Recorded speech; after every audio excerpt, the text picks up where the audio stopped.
Hello YouTube, welcome to another episode of 4 Pillar Survival. Now I want to start off by wishing you all a happy new year because, well, it's new year. So I am wondering what your wishes are for 2018 and what your New Year's resolutions are. Now my New Year's resolutions for one are to make a lot more videos, make a lot or create a lot of great content, and I also have a few ideas for other series, but that is not going to be for just right now. That is going to be for probably for in a few weeks, but yeah, it depends how much time I have and what I'm in the mood for really. But right now we are going to start by making a slime farm. Now, we don't need a slime farm for our achievements, however, they are very easy to do. Plus, if we want to make more sticky pistons, or if we need slime for anything else, we do need more slimes. We did a lot of achievements in the previous episode as well. We traded with all our villages, well, with all our original villages. We definitely have more than 128 arrows. We made a nether farm. We did make 10 cows. Well, by now we have 10 cows. We started kind of with the pigs. We are almost there for the chickens. Ocelots and cats will follow soon, just as a dog. We did make our 2 mushrooms, and we crafted the fence gates as well for the animal pens. So I will not make a very big slime farm because I don't think it's necessary. Now I don't know if this is a slime chunk or not.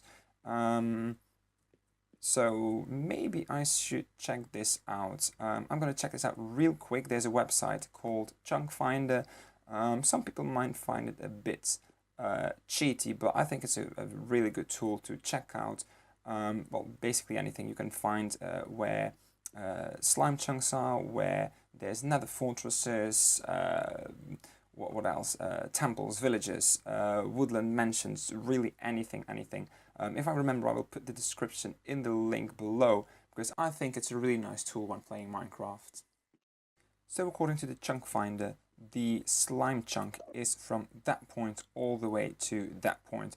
Now, as you can see, I had to take out my nether wall farm because it was literally in the middle of the way. Now, surprisingly, it was one of the few that were very close in this area. I mean, there were a lot more over there as well, but I liked building more over here. So I just moved the nether wall farm over there. It's a little issue, and this is not lost because I do want to make everything in full blocks for the slime farm.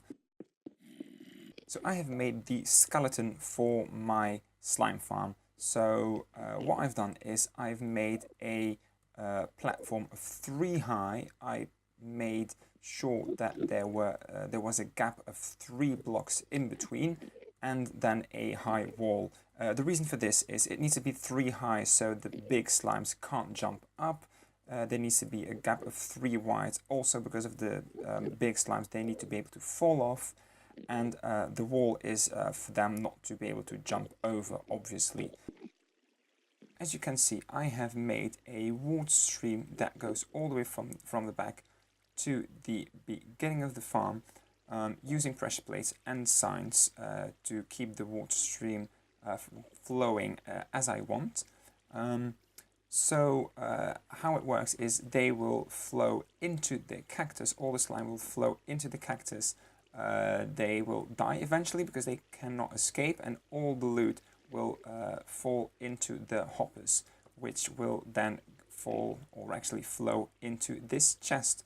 Quite easy, quite a standard kind of build as well.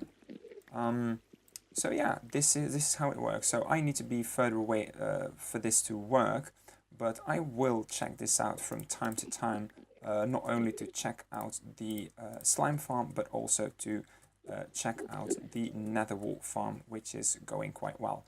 Alright, ladies and gentlemen, now as you can see behind me, I have finished our farm area. Now, you can see I've done a lot of work, and the reason why is basically because I got so sick of all those Endermen. Now, they kept teleporting everywhere. So basically, what I did was I carpeted everything. Now, everything has a double layer of carpet, so normally Enderman would not be able to teleport here. After having said that, I think it's time to get back to our villages, because I want to start trading properly.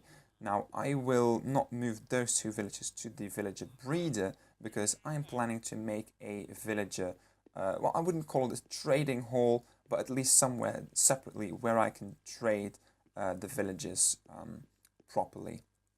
Also, now, before I forget, there's one more thing I've done. Actually, two more things. As you can see, I finished this one.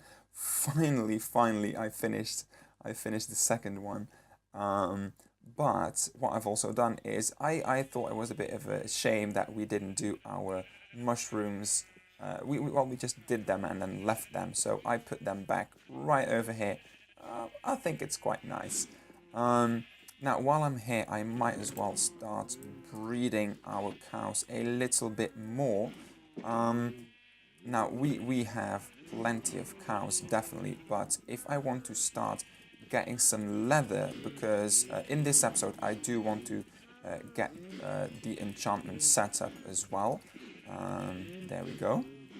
And maybe go to the chickens as well. Now, because I really want to start enchanting, why... You know, from this moment on, every time I see a sheep escaping, I just kill them. I don't know why they keep escaping. I have no idea. And now the cow does it as well. Do they like glitch through? Why is that? I think while I wait until I have some ender pearl drops, I think I'll just do it this way. And maybe I'll keep this as a permanent solution as well. It's quite safe, it's quite nice. And yeah, because I don't think I want to carpet everything anyway.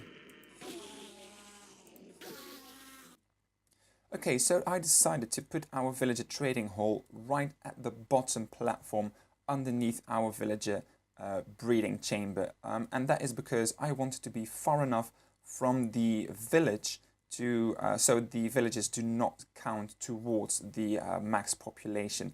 So I think normally it's about 32 blocks away, which this definitely is. So how I'm going to do it is I made a small hole right over there, which is basically the same hole as the clay pillar. Now I dug that out as well. You will see that later. So they will fall. I will make them go into that hole. They will fall right down. Now I still need to build everything up. I am going to put water sources throughout the entire chute, so they break their fall continuously. But eventually they will end up right over there, where there will be another water source. I will show this right now. So they will fall right here and get transported throughout the entire thing.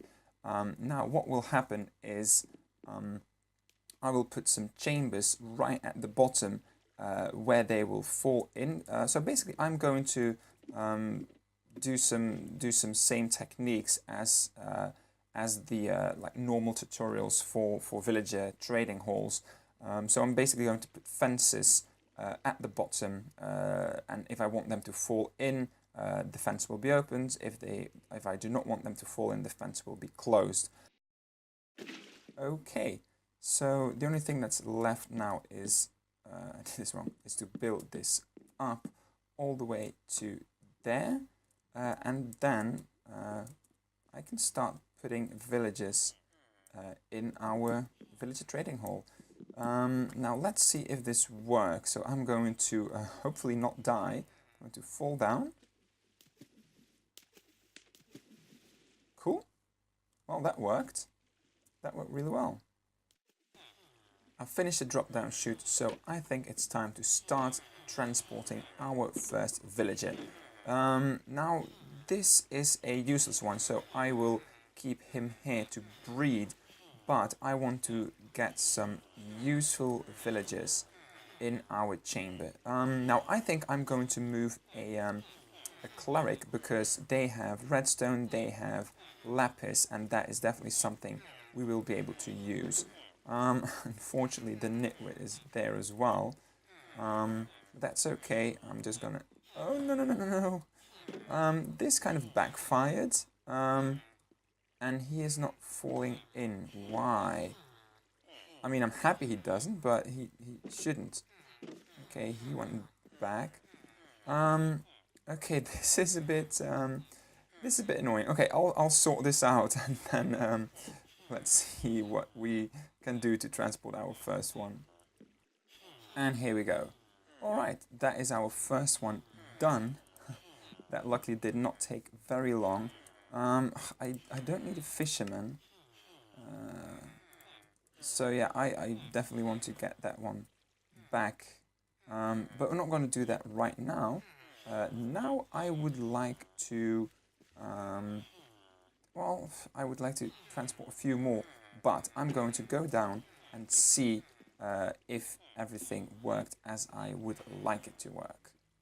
And apparently it kind of has, although he's in the last one, and he should have been in the first one because all of the gates are open. So I'm a bit surprised. Is that because, I mean, normally this happens with a minecart, and the minecarts might go a bit slower. So perhaps I will have to change this around. Perhaps put some pistons to stop the water flow. And there we go. We finished our villager trading hall. Now, the way I did it is, it might be a bit convoluted. There might be an easier way. But the way I did it, it worked. Unfortunately, that guy got in here as well. And did my cleric die? Can they die in here? Okay, I will light this up as well then. Okay, that is kind of concerning. Why did they die? I think there are mobs who spawn on this one right now. Okay, that makes sense. Anyway, how I did it is just I close and open the fence gates right here with this. And this is so the water stream can pass by, because otherwise they always kept going to the end. Now, the moment they were in these, I opened the piston so the water can flow through and they can go in the next, in the next, in the next. Okay, it seems that I have a ton of cows. So I'm going to start breeding these a lot more. I think right after we finished our enchantment room, I think it's time to get tons and tons of leather. So I'm going to start making an enchantment room, if I can find the exit. There we go. And I'm going to put the enchantment room actually right next to the mob farm, because I am planning to make the mob farm also an XP farm. There we go, our small enchantment room has been set up as well. Now there should be plenty of room to put some bookshelves, and I've also made a switch for the mob farm to become an XP farm. Basically what the switch does is it leads to a redstone torch tower that goes into a piston which holds back a small piece of water. It's basically the same thing as we did for the mob farm on top. So I haven't tried this out, so I'm going to do this right now. So normally there should be a layer of water right about there. I'm not. You'll have to trust me on that. So normally the mobs that when they will fall down, they should not take as much damage. So in theory, it should be possible for me to kill them and collect their XP. So I'm just gonna have to wait until the next wave of mobs falls down. But in the meantime, as you can see, there's not that much string, but rotten flesh, gunpowder, bones and arrows, they go really well. Even those things, they go quite alright. Now, they're still not there's still not any ender pearls, which is really annoying because the endermen they do keep going. They keep teleporting down. It's I don't know. It's strange. I think I'm just going to make a there we go. I think I'm gonna make a under platform for me to stand under, and then I'm just going to collect them manually. So let's see how this goes. There we go. Maybe I should have made the water source a bit higher up, so when they actually drop down, maybe they are like a one-hit kill. Although I mean, it doesn't really matter. Yeah, it's a bit, yeah. And I can't get to these. There's not much in here anyway, so let's do this. There we go. So I can stand a little bit closer. Perfect. Ooh, that sounded dangerous. I really need to be careful for creepers that they do not blow this entire thing up. I'm going to make this into a mob farm again, and I think I'm going to put the water source perhaps a little bit higher.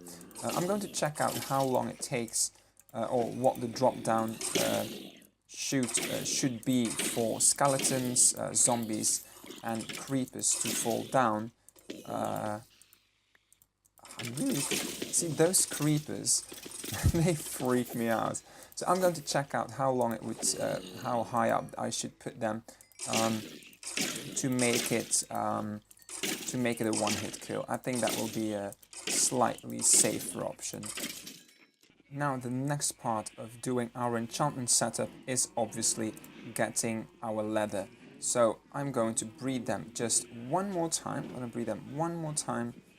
There we go. We have plenty of cows now. So I'm going to start by getting some leather from a few of them. Now there's 3 books into a bookshelf, and I want to do 15 to have the maximum amount, which is 45 pieces of leather. So I'm not going to have that right now. I run out of wheat. However, I am going to make an enchantment table for which I need a book as well. So I'm going to collect some leather, and I'll also need sugarcane to make paper. Yeah, I'm going to take them all. There we go. I'm just going to make as much as I can, and there we go. We can make books. I'm not going to use them all just yet because I want to make some frames as well. So I'm going to make 10 books for now. I'm going to get me some obsidian. I need 1, 2, 3, 4. I need a diamond as well. Where do I have my diamonds? There we go. I can put my lapis here as well. I should put a cleric in my trading chamber as well to make some lapis. And finally, I will make an enchantment table. There we. Well, that's not how we do it. Oh, okay. No, that is not how we do it. I need another diamond. It's the other way around for the diamonds and the books. There we go. So going down, and there we go, an enchantment table. Did I get an achievement for that? It doesn't matter. I'm going to start by taking these. Okay, let's see how this goes. Let's see if I survive. Where did it go? Doesn't it follow me? I mean, it can teleport in my house. At this rate, I'm not going to get enough ender pearls. Alright, anywho, let's start setting up our enchantment room.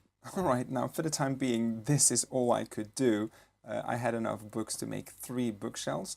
But the more leather we get, the more books we can make as well.